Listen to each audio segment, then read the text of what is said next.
so sanadi na ganin nasarata, ga masu ganin na kasata, yanzu na gane ina kuka dosa. Ni na yarda da alkiblata, da ma ni ne na dasata. Assalamu alaikum wa rahmatullahi wa barakatu. Barka da zuwa Official Ado Gwanza TV. Hakika Official Ado Gwanza TV tana tunasar da ku wannan waka ta Hamisu Breaker mai suna Shikayata. Barka da zuwa Official Ado Gwanza TV. Official Ado Gwanza TV tasha ce wacce ta ta'allaka akan kawo muku sababbin waƙoƙi na mawaƙan da muke da su a wannan zamani. Hakika yau ma wannan tasha ta zaƙulo muku wannan waƙa ta Hamisu Breaker. Wannan waƙa dai ya sake ta ne a wajen gwarzon Shikayata da ake yi a duk shekara na BBC Hausa.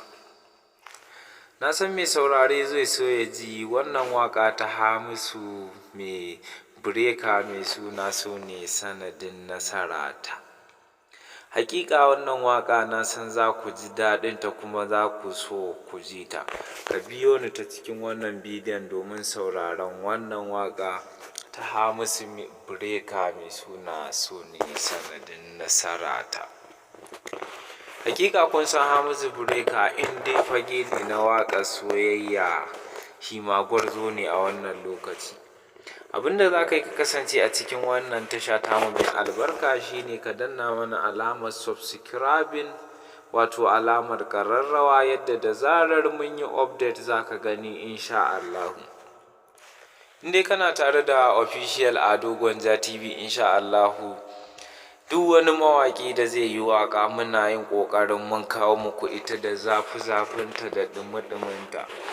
Yasa na gaya muku har kullum ka kasance da Official Ado Gwanza TV domin tasha ce wacce ta ta'allaka akan kawo muku sababbin waƙoƙi na zamani na mawaƙan da muke da su a wannan lokaci insha Allahu.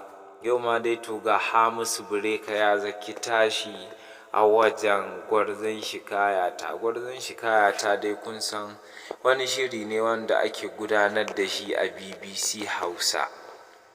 To shi ne dai aka gayyaci wannan mawaƙi, duk da dai suna cikin waɗanda za su buɗe taro, a nan ya tashi ya saki wannan waƙa tashi. Shi yasa ni ma na ce bara na kawo muku ita ku ji ta. Kai dai ka kasance da Official Ado Gwanza TV. Ka danna mana alamar subscribing domin kasancewa a cikin tashar Official Ado Gwanza